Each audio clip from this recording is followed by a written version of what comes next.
Hey guys, my name is Chosindo, CEO of Traders Helmet, and I'm super excited to share this great opportunity with you. Forex has been my world for over 4 years now, and now I'm here to introduce you to the skill set which will open a world of possibilities for you in the largest financial market. The only thing standing between you and your dream is the will to try, and I believe that it is actually possible. Before you get started, make sure you listen to this audio.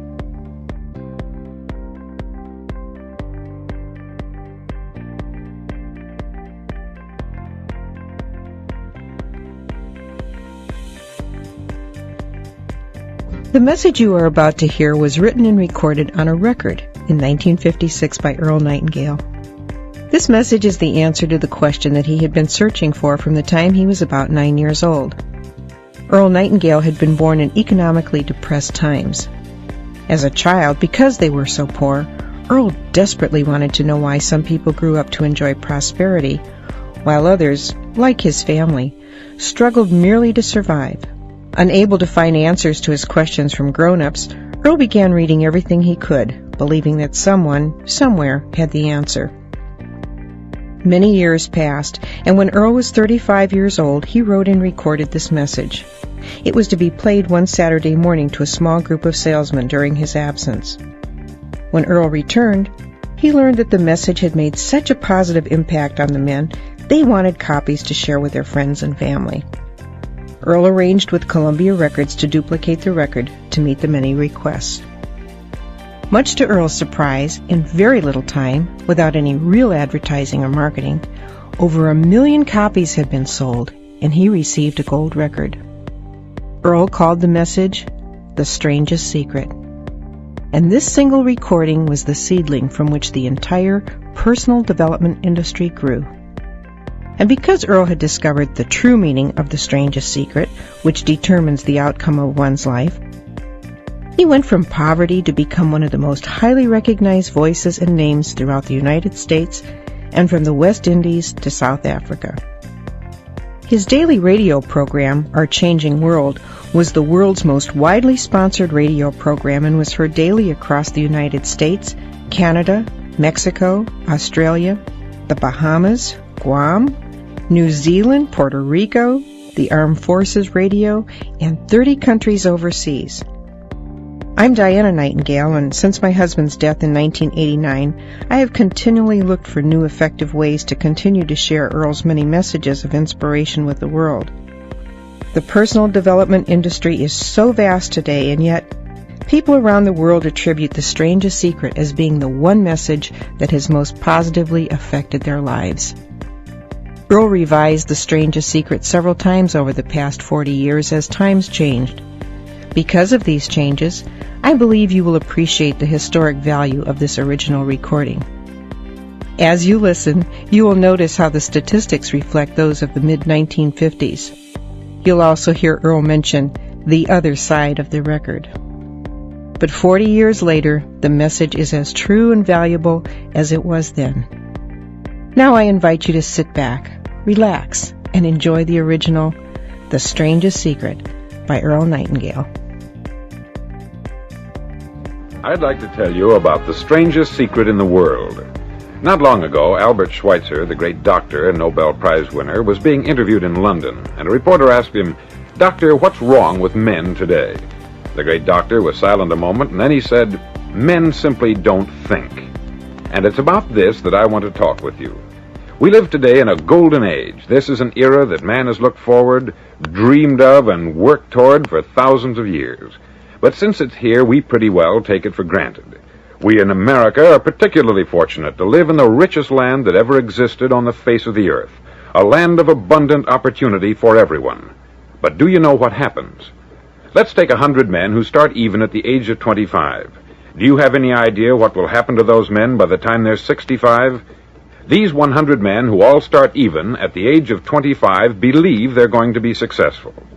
If you asked any one of these men if he wanted to be a success, he'd tell you that he did. And you'd notice that he was eager toward life, that there was a certain sparkle to his eye, an erectness to his carriage, and life seemed like a pretty interesting adventure to him. But by the time they're 65, 1 will be rich, 4 will be financially independent, 5 will still be working, 54 will be broke. Now think a moment. Out of the 100, only 5 make the grade. Why do so many fail? What has happened to the sparkle that was there when they were 25? What's become of the dreams, the hopes, the plans? And why is there such a large disparity between what these men intended to do and what they actually accomplished? When we say about 5% achieve success, we have to define success. And here's the definition. Success is the progressive realization of a worthy ideal. If a man is working toward a predetermined goal and knows where he's going, that man is a success. If he's not doing that, he's a failure. Success is the progressive realization of a worthy ideal. Rollo May, the distinguished psychiatrist, wrote a wonderful book called Man's Search for Himself. And in this book he says, the opposite of courage in our society is not cowardice, it is conformity. And there you have the trouble today. It's conformity. People acting like everyone else, without knowing why, without knowing where they're going. Now think of it.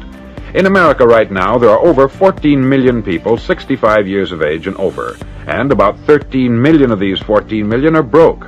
They're dependent on someone else for life's necessities. Now, we learn to read by the time we're 7. We learn to make a living by the time we're 25. Usually, by that time, we're not only making a living, we're supporting a family. And yet, by the time we're 65, we haven't learned how to become financially independent in the richest land that has ever been known. Why? We conform. And the trouble is that we're acting like the wrong percentage group, the 95% who don't succeed. Now, why do these people conform? Well, they don't know, really. These people believe that their lives are shaped by circumstances, by things that happen to them, by exterior forces. They're outer-directed people. A survey was made one time that covered a lot of men, working men, and these men were asked this question: why do you work? Why do you get up in the morning? 19 out of 20 had no idea. If you ask them, they'll say, everyone goes to work in the morning. And that's the reason they do it, because everyone else is doing it. Now let's get back to our definition of success. Who succeeds? The only man who succeeds is the man who is progressively realizing a worthy ideal. He's the man who says, I'm going to become this, and then begins to work toward that goal. I'll tell you who the successful people are. A success is the school teacher who's teaching school because that's what she wanted to do. The success is the woman who's a wife and mother because she wanted to become a wife and mother and is doing a good job of it. The success is the man who runs the corner gas station because that's what he wanted to do. The success is the successful salesman who wants to become a top-notch salesman and grow and build with his organization. A success is anyone who is doing deliberately a predetermined job because that's what he decided to do deliberately. But only 1 out of 20 does that. That's why today there isn't really any competition, unless we make it for ourselves. Instead of competing, all we have to do is create. Now, for 20 years, I looked for the key which would determine what would happen to a human being. Was there a key I wanted to know which would make the future a promise that we could foretell to a large extent? Was there a key that would guarantee a person's becoming successful if he only knew about it and knew how to use it? Well, there is such a key, and I've found it. Have you ever wondered why so many men work so hard and honestly without ever achieving anything in particular, and others don't seem to work hard and yet seem to get everything? They have the magic touch. You've heard them say that about someone. Everything he touches turns to gold. And have you ever noticed that a man who becomes successful tends to continue to become successful, and on the other hand, have you noticed how a man who is a failure tends to continue to fail? It's because of goals. Some of us have them, some don't. People with goals succeed because they know where they're going. Now think of a ship leaving a harbor, and think of it with the complete voyage mapped out and planned. The captain and crew know exactly where it's going and how long it will take. It has a definite goal. 9,999 times out of 10,000 it will get to where it started out to get. Now let's take another ship, just like the first, only let's not put a crew on it, or a captain at the helm. Let's give it no aiming point, no goal, no destination. We just start the engines and let it go.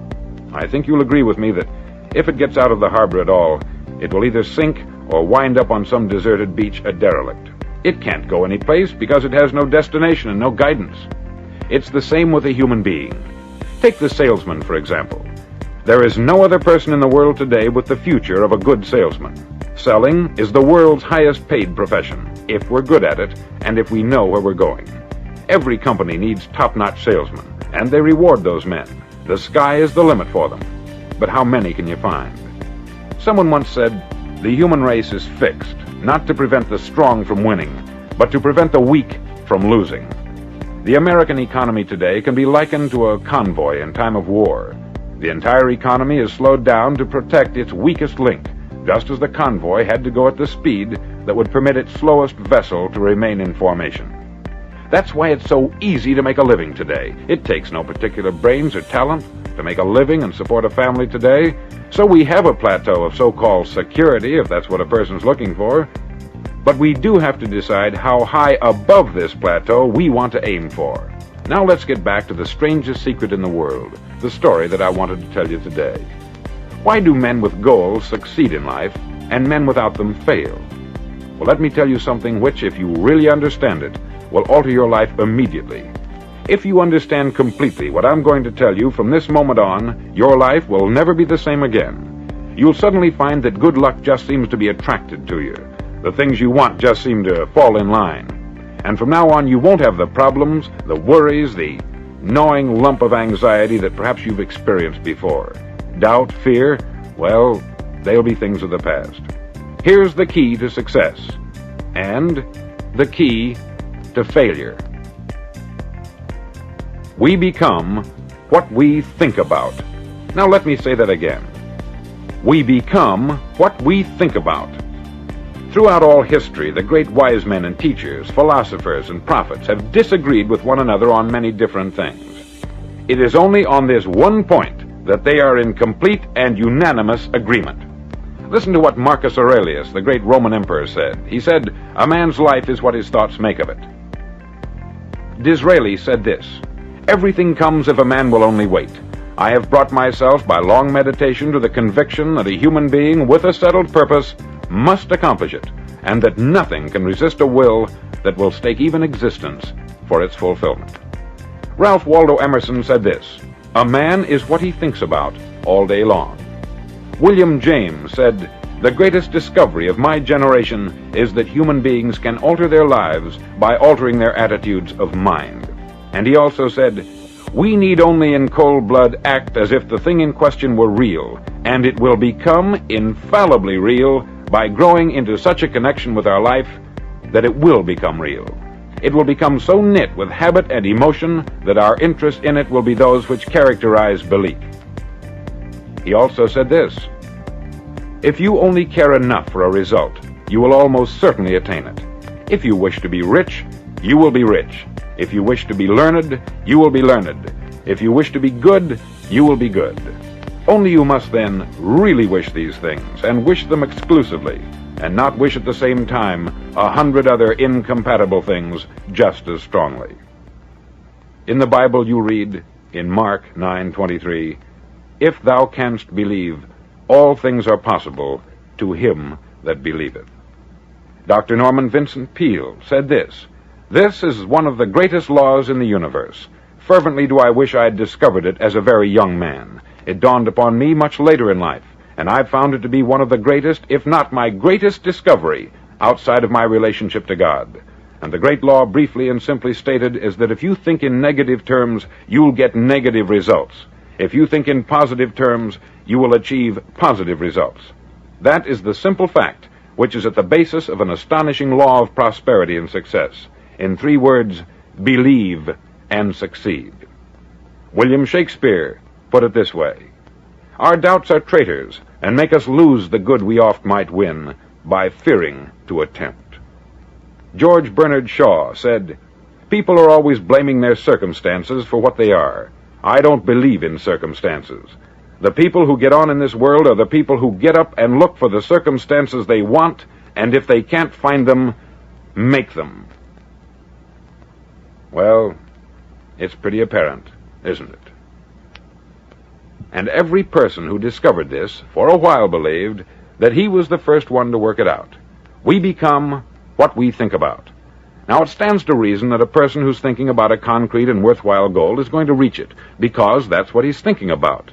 And we become what we think about. Conversely, the man who has no goal, who doesn't know where he's going, and whose thoughts must therefore be thoughts of confusion and anxiety and fear and worry, becomes what he thinks about. His life becomes one of frustration, fear, anxiety, and worry. And if he thinks about nothing, he becomes nothing. Now, how does it work? Why do we become what we think about? Well, I'll tell you how it works as far as we know. Now, to do this, I want to tell you about a situation that parallels the human mind.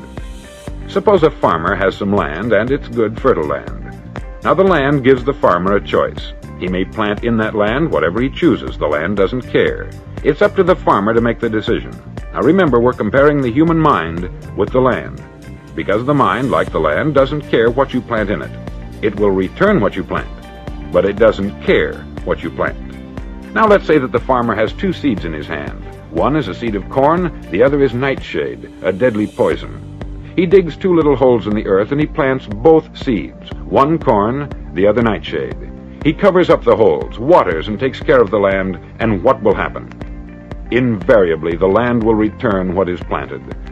As it's written in the Bible, as ye sow, so shall ye reap. Remember, the land doesn't care. It will return poison in just as wonderful abundance as it will corn. So up come the two plants, one corn, one poison. Now, the human mind is far more fertile, far more incredible and mysterious than the land, but it works the same way. It doesn't care what we plant. Success, failure. A concrete, worthwhile goal, or confusion, misunderstanding, fear, anxiety, and so on. But what we plant, it will return to us. You see, the human mind is the last great unexplored continent on the earth. It contains riches beyond our wildest dreams. It will return anything we want to plant. Now, you might say, well, if that's true, why don't people use their minds more? Well, I think they've figured out an answer to that, too. Our mind comes as standard equipment at birth. It's free, and things that are given to us for nothing, we place little value on. Things that we pay money for, we value. The paradox is that exactly the reverse is true. Everything that's really worthwhile in life came to us free. Our mind, our soul, our body, our hopes, our dreams, our ambitions, our intelligence, our love of family and children and friends. All these priceless possessions are free, but the things that cost us money are actually very cheap and can be replaced at any time. A good man can be completely wiped out and make another fortune. He can do that several times. Even if our home burns down, we can rebuild it, but the things we got for nothing, we can never replace. The human mind isn't used merely because we take it for granted. Familiarity breeds contempt. It can do any kind of job we assign to it, but generally speaking, we use it for little jobs instead of big important ones. Universities have proved that most of us are operating on about 10% of our abilities. Decide now, what is it you want? Plant your goal in your mind. It's the most important decision you'll ever make in your entire life. Do you want to be an outstanding salesman, a better worker at your particular job? Do you want to go places in your company, in your community? All you've got to do is plant that seed in your mind.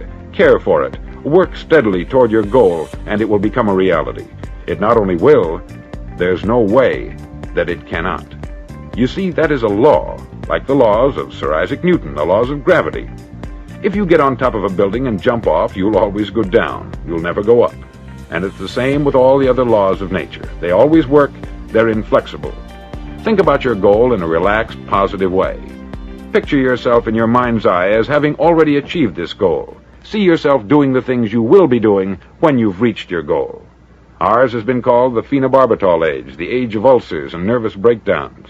At a time when medical research has raised us to a new plateau of good health and longevity, far too many of us worry ourselves into an early grave trying to cope with things in our own little personal ways, without learning a few great laws that will take care of everything for us. These things we bring on ourselves through our habitual way of thinking. Every one of us is the sum total of his own thoughts. He is where he is because that is exactly where he really wants to be, whether he'll admit that or not. Each of us must live off the fruit of his thoughts in the future, because what you think today and tomorrow, next month and next year, will mold your life and determine your future. You're guided by your mind. I remember one time I was driving through Arizona and I saw one of those giant earth-moving machines roaring along the road at about 35 miles an hour with what looked like 20 tons of dirt in it, a tremendous, incredible machine. and there was a little man perched way up on top with the wheel in his hands guiding it. And as I drove along, I was struck by the similarity of that machine to the human mind. Just suppose you're sitting at the controls of such a vast source of energy. Are you going to sit back and fold your arms and let it run itself into a ditch? Or are you going to keep both hands firmly on the wheel and control and direct this power to a specific, worthwhile purpose? It's up to you. You're in the driver's seat. You see, the very law that gives us success is a two-edged sword. We must control our thinking.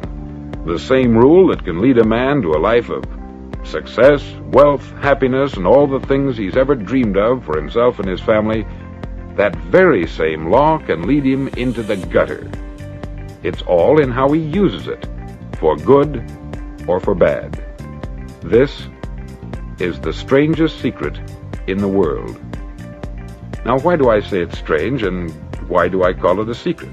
Actually, it isn't a secret at all. It was first promulgated by some of the earliest wise men, and it appears again and again throughout the Bible. But very few people have learned it, understand it. That's why it's strange, and why, for some equally strange reason, it virtually remains a secret.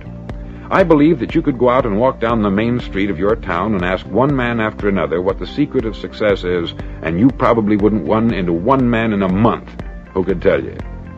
Now, this information is enormously valuable to us if we really understand it and apply it. It's valuable to us not only for our own lives, but the lives of those around us, our family, employees, associates, and friends. Life should be an exciting adventure. It should never be a bore. A man should live fully, be alive. He should be glad to get out of bed in the morning. He should be doing a job he likes to do because he does it well. One time I heard Grove Patterson make a speech, the editor-in-chief of the Toledo Daily Blade, and as he concluded his speech, he said something that I've never forgotten. He said something like this: "My years in the newspaper business have convinced me of several things, among them that people are basically good, and that we came from someplace, and we're going someplace. So we should make our time here an exciting adventure. The architect of the universe didn't build a stairway leading nowhere. And the greatest teacher of all, the carpenter from the plains of Galilee, gave us the secret time and time again. As ye believe, so shall it be done unto you."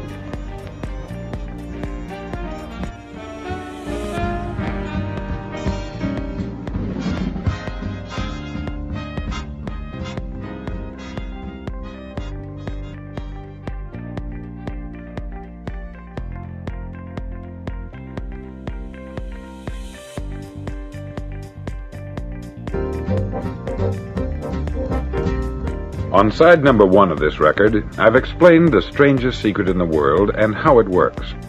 Now, on this side, I want to explain how you can prove to yourself the enormous returns possible in your own life by putting this secret to a practical test. I want you to make a test that will last 30 days. Now, it isn't going to be easy. If you'll give it a good try, it will completely change your life for the better. Back in the 17th century, Sir Isaac Newton, the English mathematician and natural philosopher, gave us some natural laws of physics which apply as much to human beings as they do to the movement of bodies in the universe. Now, one of these laws is that for every action, there is an equal and opposite reaction.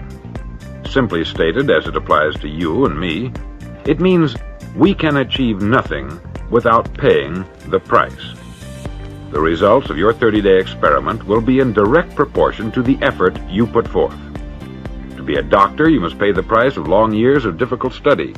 To be successful in selling, and remember that each of us succeeds to the extent of his ability to sell, selling our families on our ideas, selling education in schools, selling our children on the advantages of living the good and honest life, selling our associates and employees on the importance of being exceptional people, to, of course, the profession of selling itself. But to be successful in selling our way to the good life, we must be willing to pay the price. Now, what is that price? Well, it's many things. First, it's understanding emotionally, as well as intellectually, that we literally become what we think about, that we must control our thoughts if we're to control our lives. It's understanding fully that, as ye sow, so shall ye reap. Secondly, it's cutting away all the fetters from the mind and permitting it to soar as it was divinely designed to do. It's the realization that your limitations are self-imposed, and that the opportunities for you today are enormous beyond belief. It's rising above narrow-minded pettiness and prejudice. Thirdly, to use all your courage to force yourself to think positively on your own problem, to set a definite and clearly defined goal for yourself, to let your marvelous mind think about your goal from all possible angles, to let your imagination speculate freely upon many different possible solutions, to refuse to believe there are any circumstances sufficiently strong to defeat you in the accomplishment of your purpose, to act promptly and decisively when your course is clear, and to keep constantly aware of the fact that you are, at this moment, standing in the middle of your own acre of diamonds, as Russell Conwell used to point out. Fourth, save at least 10% of what you earn. It's also remembering that no matter what your present job, it has enormous possibilities if you're willing to pay the price. Now let's just go over the important points in the price each of us must pay to achieve the wonderful life that can be ours. It is, of course, worth any price. 1, you will become what you think about. 2, remember the word imagination. Let your mind soar. 3, courage. Concentrate on your goal every day. 4, save 10% of what you earn. And action. Ideas are worthless unless we act on them. Now I'll try to outline the 30-day test I want you to make. Now keep in mind that you have nothing to lose by making this test, and everything you could possibly want to gain. There are 2 things that may be said of everyone. Each of us wants something, and each of us is afraid of something. I want you to write on a card what it is you want more than anything else. It may be more money. Perhaps you'd like to double your income or make a specific amount of money. It may be a beautiful home. It may be success at your job. It may be a particular position in life. It could be a more harmonious family. Each of us wants something. Write down on your card specifically what it is that you want. Make sure it's a single goal and clearly defined. You needn't show it to anyone, but carry it with you so that you can look at it several times a day. Think about it in a cheerful, relaxed, positive way each morning when you get up, and immediately you have something to work for, something to get out of bed for, something to live for. Look at it every chance you get during the day and just before going to bed at night. As you look at it, remember that you must become what you think about, and since you're thinking about your goal, you realize that soon it will be yours. In fact, it's yours really the moment you write it down and begin to think about it. Look at the abundance all around you as you go about your daily business. You have as much right to this abundance as any other living creature. It's yours for the asking. Now we come to the difficult part. Difficult because it means the formation of what is probably a brand new habit, and new habits are not easily formed. Once formed, however, it'll follow you for the rest of your life. Stop thinking about what it is you fear.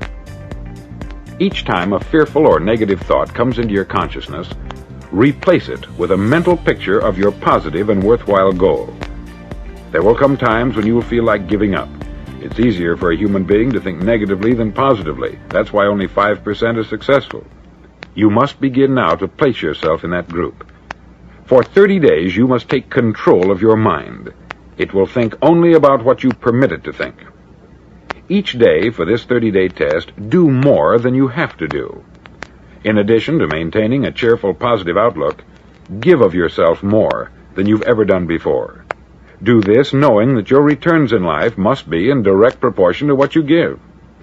The moment you decide on a goal to work toward, you're immediately a successful person.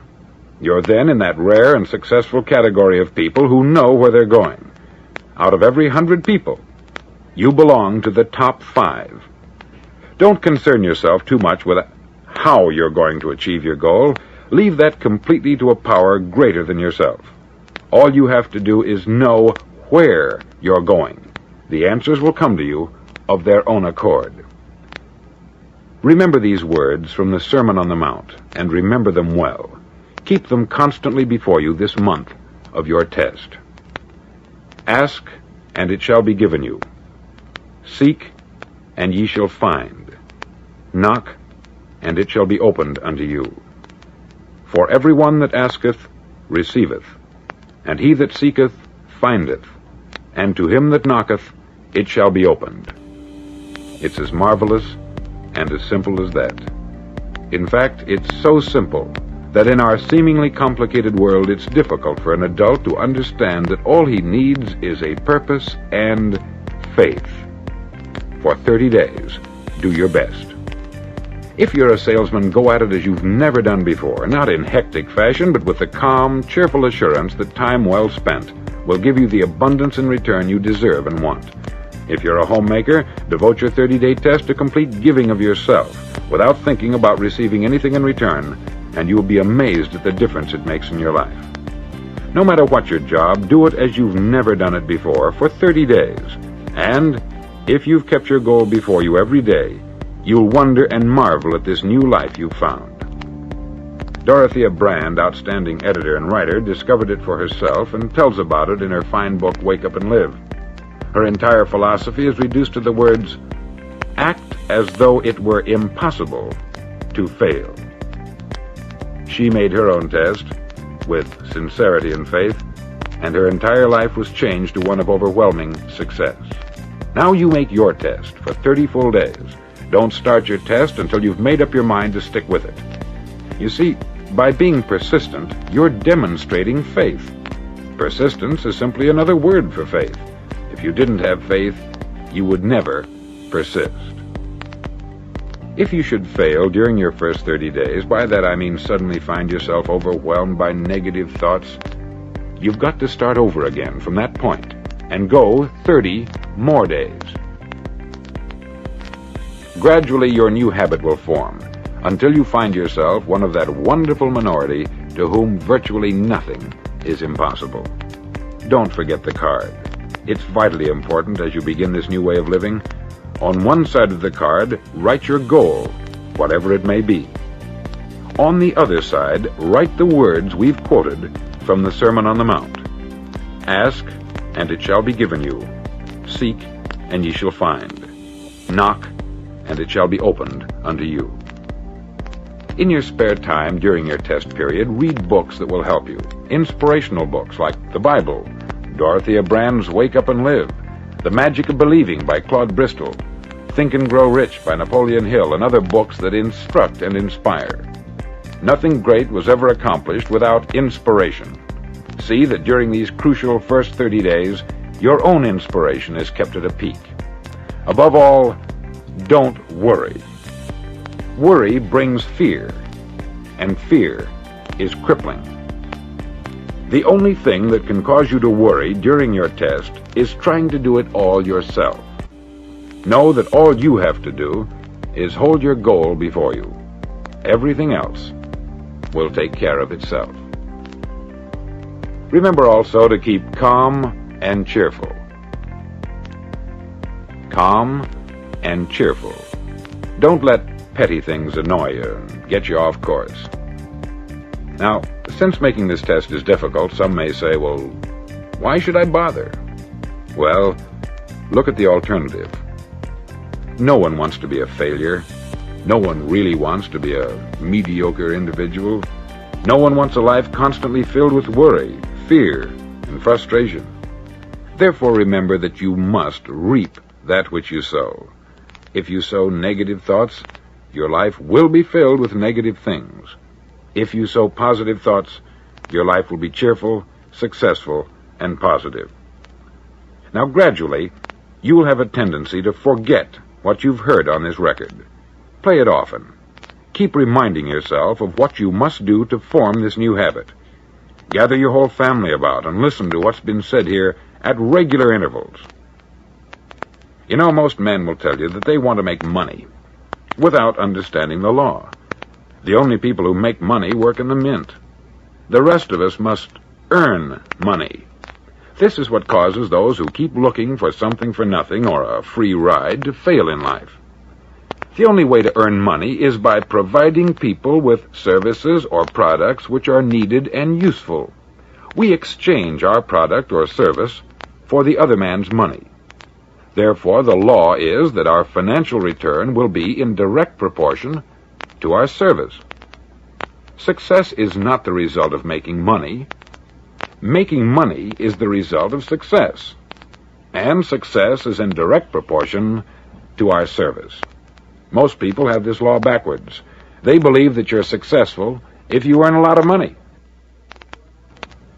The truth is that you can only earn money after you're successful. It's like the story of the man who sat in front of the stove and said to it, "Give me heat, and then I'll add the wood." How many men and women do you know, or do you suppose there are today, who take the same attitude toward life? There are millions. We've got to put the fuel in before we can expect heat. Likewise, we've got to be of service first before we can expect money. Don't concern yourself with the money. Be of service. Build, work, dream, create. Do this, and you'll find there's no limit to the prosperity and abundance that will come to you. Prosperity is founded upon a law of mutual exchange. Any person who contributes to prosperity must prosper in turn himself. Sometimes the return will not come from those you serve, but it must come to you from someplace, for that is the law. For every action, there is an equal and opposite reaction.